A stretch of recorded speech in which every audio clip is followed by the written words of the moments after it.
क्यों क्यों हत्यारे बनते हो? ये भोगना पड़ेगा। पितामह भीष्म जैसों को छोड़ा नहीं भगवान ने, तो आप और हम किस खेत की मूली हैं? भीष्म पितामह जैसे लोगों को, सांप को कांटों के ढेर में फेंका था पितामह ने, बस इतनी गलती हुई थी। एक सांप को कहां फेंका? बबूल के कांटों में। बबूल के कांटों में वो सांप क्या हुआ? छिद गया पूरा कांटा, और कांटों के ढेरी पर सांप ऐसे पड़ा रहा, तड़प तड़प के मर गया। उस पाप का दंड ये मिला पितामह को कि पितामह को भी बाणों की सैया पर लेट करके उस पाप का भाग भोगना पड़ा। तो आप किसी को मार रहे हैं तो क्या आप बच जाएंगे? हमारी हिंदू सनातन धर्म में चींटी को मारना पाप है। आपकी दादी अम्मा, आपकी नानी चींटियों को आटा डाला करती थी, पक्षियों को पानी भर के रखती थी छत में और दाना डालती, गाय की रोटी निकालती, कुत्ते को रोटी देती। ये भारतीय परंपरा। हम मनुष्य हैं, हम जीवों की रक्षा करने वाले बने, हम रक्षक बने, हम भक्षक ना बन जाए साहब। आपको रक्षा करने का अधिकार तो है। अच्छा, मैं आपसे एक सवाल करूं आपसे, क्या आप एक मरी हुई मछली को जीवित कर सकते हैं? तो जब मरे को आप जीवन दे नहीं सकते, तो किसी का जीवन छीनने का अधिकार आपको किसने दिया? सही है? आप सही करते हैं कि गलत करते हैं? तो आज से ये गलत काम करोगे? सही बताओ, पक्का वादा, आज से मांस खाओगे? हाँ, है हिम्मत कहने की कि हाँ अब नहीं खाएंगे, और छोड़ने की?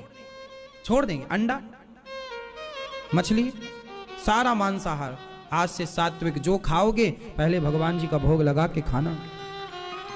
पक्का? भूल तो नहीं जाओगे? मैं एक प्रिंस हूँ, आपकी संपत्ति यू डबल कर दूंगा।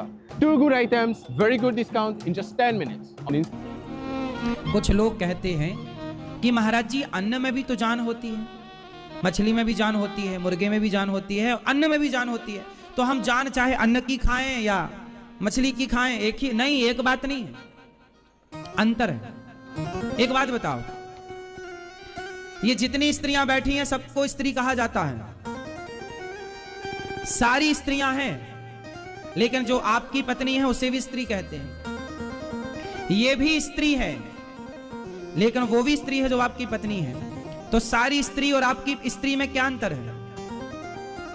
आप बताओ।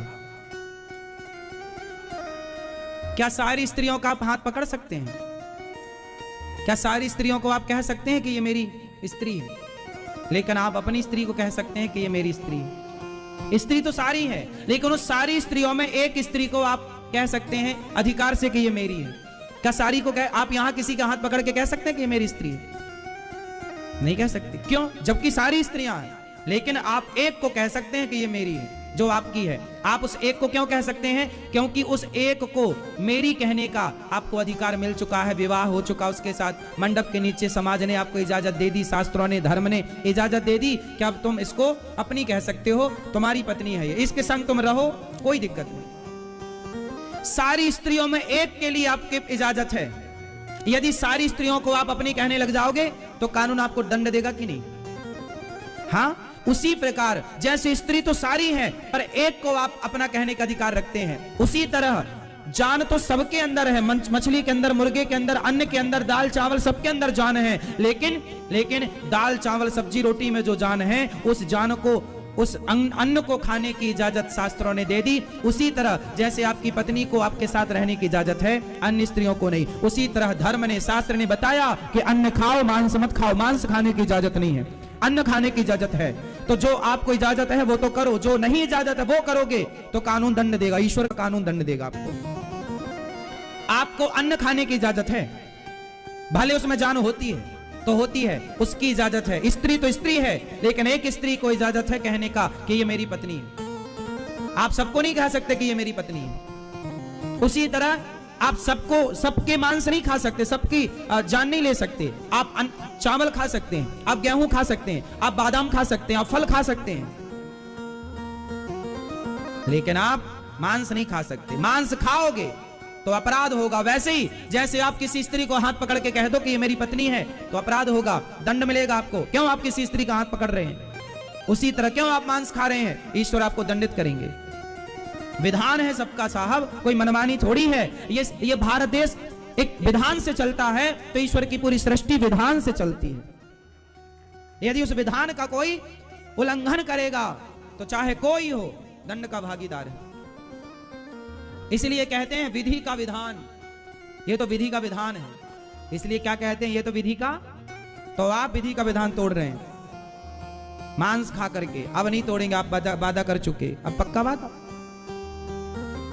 और कौन कौन खाता है मांस? कौन विधि के विधान का उल्लंघन कर रहा है? आप लोग खाते हैं मांस? नहीं। दादाजी आप नहीं। आप खाते हैं भैया? मैया आप खाती हो मेरी मां मांस? नहीं। आप लोग खाते हैं? आप? हाँ। अंडा खाते हो? अब खाओगी? क्यों नहीं खाओगी? खा लेना। यहां आने के बाद छोड़ देंगे? हाँ, पहले ही आ जाते यहां। इसलिए हम कहते हैं यहां आया करो, गौरी गोपाल आया करो, सुधर जाओगे।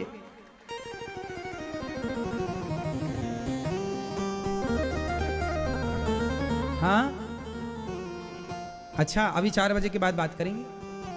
आप खाते हो अंडा? आप नहीं खाते। मांस? अंडा ही मांस होता है, अर्थात अंडा इत्यादि सब।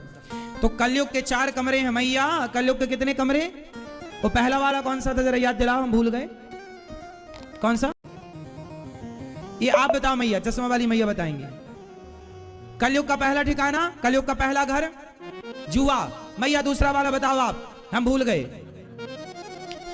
पान, खई के पान बनारस वाला। हाँ? पानम, शराब। शराब कलयुग का दूसरा घर शराब। कलयुग का तीसरा घर आप बताओ। आप, सिर्फ आप, जोर से, जोर से। चरित्रहीनता, चौथा स्थान, ये मैया बताएंगी। कलयुग का चौथा घर, इन चारों घरों से 4-4 हाथ दूर रहना। कलयुग का 5वां घर भी है। 5वां घर किसको पता है? कहां? छुछुंदर?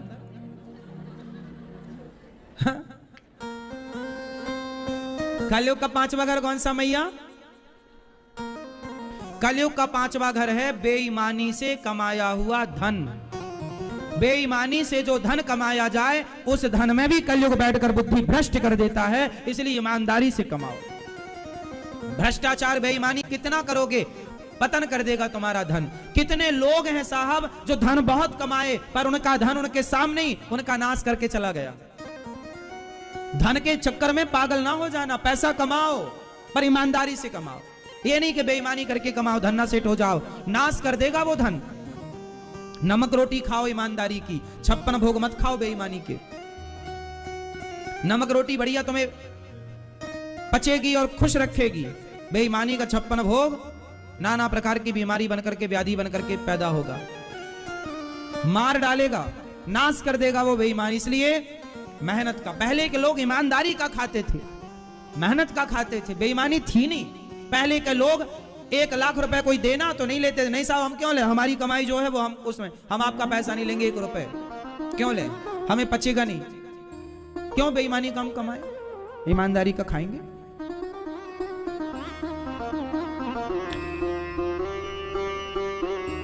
देखो भारत ना, लोग कहते भारत गरीब था, सोने की चिड़िया भारत में है, सबके घर में सोना था पहले। हमारे यहाँ सोने के मंदिर थे ढेर सारे, कोई गरीबी नहीं थी। पर फिर भी पहले यदि आप कहते हो भारत गरीब था, तो गरीब इसलिए था भारत क्योंकि हमारे यहाँ ना ईमानदार लोग थे। ईमान लोग होते तो बेईमान तो वो थे जो भारत में घुसकर भारत के धन को चोरी करके ले गए, वो बेईमान थे, इसलिए चोरी करने आए। मुगल बन करके, मुगल आए, अंग्रेज आए, ये कौन बेईमान तो थे। ईमानदार होते तो दूसरे के घर में घुसते क्यों, दूसरे के देश में घुसते क्यों? बेईमान थे इसलिए ना घुसे। आपके घर में कोई चोरी करने घुसे तो ईमानदार तो होगा नहीं, बेईमान होगा तब तो घुस रहा चोरी करने के लिए। ईमानदार घुसेगा क्यों? तो आपके देश में यदि कोई आए, मुगल आए, अंग्रेज आए, तो ये कौन थे? बेईमान थे, तब तो चोरी करने आपके देश में आए। तो दुनिया बेईमान थी इसलिए चोरी करने आती थी। भारत गरीब था कि भाई गरीबी में रह लेंगे पर तुम्हारे घर चोरी करने नहीं आएंगे, इसलिए भारत गरीब था, क्योंकि ईमानदार था। कोई चोरी करके धन्ना सेठ हो जाए और कोई ईमानदारी से गरीब रहे तो किसका ठीक है? भाई हम गरीब अच्छे हैं। पर बेईमानी से धन्ना सेठ नहीं। इसलिए हर गलत काम से बचो, ईमानदारी से। नमक जो है ईश्वर दिया है, खुश रहो उससे। जो मेहनत का है वो तो लो, मेहनत के अतिरिक्त 1 रुपए भी ज्यादा मत लो। जो मेरा काम है, आजकल देखो ना, लोग हर जगह भ्रष्टाचार है। 200 रुपए दोगे तब काम होगा, 1000 रुपए दोगे तब काम होगा, 1 लाख रुपए दोगे तब काम होगा। हर जगह परसेंटेज चल रहा है आजकल। तो क्या आपका काम इतने का है तो इतना परसेंट लगेगा? पता नहीं लोग क्यों नहीं समझते, जबकि यही देख रहे हो आप सब लोग, कितने लोग बर्बाद हो गए। हमने कितनों को करोड़पति से रोड़पति होते देखा। जिनके घर में आलीशान जिंदगी जीते थे, आज उनके घर में खाने के लाले पड़े हैं। लोग समझते नहीं हैं, ईश्वर के घर देर है। God mills grind slow but sure. समझो, विश्वास रखो भगवान पर। ईश्वर की चक्की चलती है, थोड़ा धीरे चलती है, फल आएगा। ईश्वर के घर देर है, अंधेर नहीं है। थोड़ा गलत काम से बचो। पेड़ बोए बबूल का तो आम कहां से आए? जैसी करनी वैसी भरनी, आज किया कल पाएगा। चढ़ता सूरज धीरे धीरे ढलता है। गर्मी तो सूर्य की नहीं चलती साहब, अकड़ तो सूर्य भगवान की नहीं चलती। दोपहर के 12 बजे बड़े गर्म होते हैं, शाम होते होते ढल जाते हैं। तो गर्मी तो सूर्य भगवान की नहीं टिकती, तो तुम्हारी और हमारी गर्मी क्या टिकेगी? ज्यादा गर्मी ना दिखाना धन की, और ज्यादा अभिमान में ना डूब जाना। पैसा बेईमानी से बिल्कुल ना कमाना। तो आप कितने लोग अब इन 4-5 घरों से बचेंगे? 5 घर कलयुग के, इन 5 से कौन कौन बचेगा? चलो बचेगा ये तो ठीक है, कितने लोग बचे हैं वो बताएं। आप सब बचे हैं ना? तो अच्छा, भगवान बचाए रखें आपको इन चीजों से। बचे रहना रे बाबा, क्योंकि वहां सबका हिसाब है। लाख आंख से देख रहा है भगवान। कितनी आंखों से? लाख आंख से देख रहा है तुझे देखने वाला। सच की खेती कर ले चतुर नर, समय गुजरता जाता। मेरे मालिक की दुकान में सब लोगों का खाता। कलयुग राजा परीक्षित को, राजा परीक्षित के सिर में मुकुट थी ना, वो सोने की थी, वो जरासंध की थी। खोपड़ी में बैठ गया और बिगाड़ दिया बुद्धि। संत का अपमान हो गया, 7 दिन में मरने का श्राप लगा। राजा परीक्षित जी सुखदेव भगवान से कह रहे हैं, गुरुदेव, जिसे 7 दिन में मरना हो उसे क्या करना चाहिए? सुखदेव भगवान कहते, वरीयाने सते प्रश्न क्रतो लोकहितं नृप, आत्मवित् सम्मतः पुंसां श्रोतव्यादिषु यः परः। निद्रया ह्रियते नक्तं व्यवायेन च वावयः, दिवाचार्थे हया राजन् कुटुम्ब भरणेन वा। कम सोइए, ज्यादा से ज्यादा काम कर्म कीजिए। सुखदेव